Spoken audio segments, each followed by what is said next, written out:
अस्सलाम वालेकुम भाई लोग, क्या हाल चाल है आप लोग के। रात में ही मैंने बताया था कि लोड कोई नहीं लेनी है और बिल्कुल काम रहना है।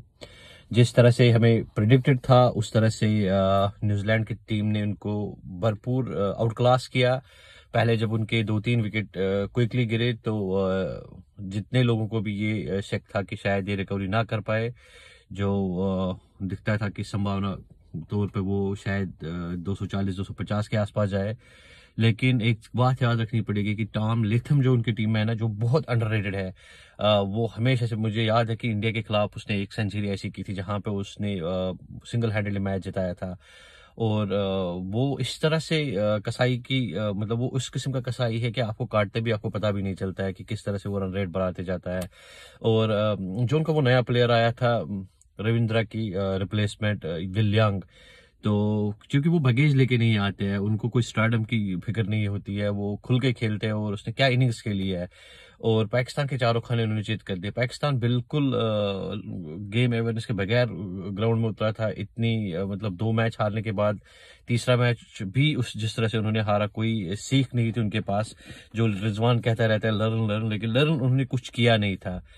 तो मेरे ख्याल से यहाँ से जब पाकिस्तान बैटिंग करने के लिए आया गया तो उन्होंने जो मुजरमाना हरकत पहले की कि माना कि फखर जमान इंजर्ड हो गए थे, बट जिस तरीके की बैटिंग पहले सऊद ने की कि इस तरह से जैसे किसी ने इसको बांध के रखा था। और फिर बाबर 100 मैच से ऊपर खेले बंदे ने, सबसे तेज तरीन 6,000 रन बनाने वाला बंदा दिख ही नहीं रहा है कि वो उस तरह से कोई बंदा है जिसने तेज तरीन 6,000 रन बनाए होंगे। तो बहुत डिसअपॉइंट किया उन्होंने। और फिर उन्होंने गलती थी कि फखर को भेजना, कि अगर आपको पता है कि वो नहीं भाग पा रहा है तो जो वो सिंगल्स डबल्स वहां पे मिस हुए और उनकी खुद की गलती है। और यहाँ से पाकिस्तान बाहर जाती हुई दिख रही है।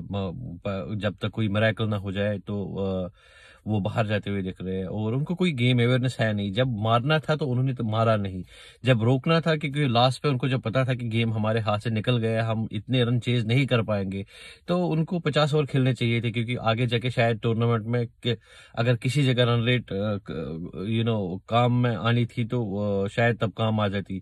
लेकिन उनके जैसे दिमाग काम नहीं करता, ना फील्डिंग में करता है ना बॉलिंग में करता है। वो तो बैटिंग तो बस फिर मारे जाओ जब नहीं मारना था, और जब मारना था तो तब रोके जाओ। तो मुबारक हो न्यूजीलैंड को। न्यूजीलैंड हमेशा क्लिनिकल खेलती है, अपने लिमिटेड रिसोर्सेज के साथ जितने भी होते हैं उनके उसका भरपूर वो यूज करते हैं, क्योंकि मेरिट बेस्ड सिलेक्शन होती है, अनलाइक पाकिस्तान जहां पे पर्चियां कभी भी लगती है।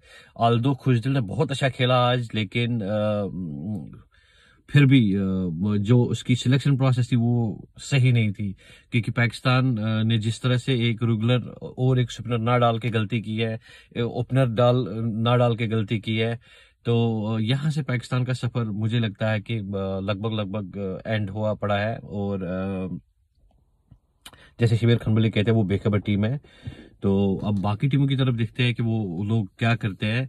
और बहुत मुबारक हो न्यूजीलैंड को। और यहाँ से मुझे लगता है कि पाकिस्तान के 70-80% दरवाजे जो है ना इस चैंपियंस ट्रॉफी के लिए बंद हो गए। हम जल्दी सुनेंगे ऐसी बात है कि वेस्ट इंडीज जिस तरह हम सुनते हैं ना कि एक मर्कुलर टीम हुआ करती थी, उसी तरह पाकिस्तान के बारे में टैग जल्दी सुनोगे आप, जब वो वर्ल्ड इवेंट्स के लिए क्वालिफाई नहीं करेगी अनटिल वो कोई इस तरह का सुधार, मेरिट बेस्ड सिलेक्शन और वो चीजें ना करे।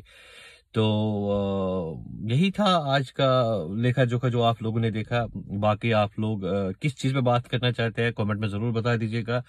तो फिर बात होगी चैंपियंस ट्रॉफी के हवाले से, क्योंकि अभी शुरुआत हुई है और हम इसी तरह से मजे लूटते रहेंगे जो जो टीम हारेगी। और तारीफ करते हैं कि जिस तरह से न्यूजीलैंड ने आज एक कंप्लीट परफॉर्मेंस दी है। तो बाकी आप लोग नेक्स्ट मैच तक के लिए अपना बहुत सारा ख्याल रखेगा। अल्लाह ने के बाद।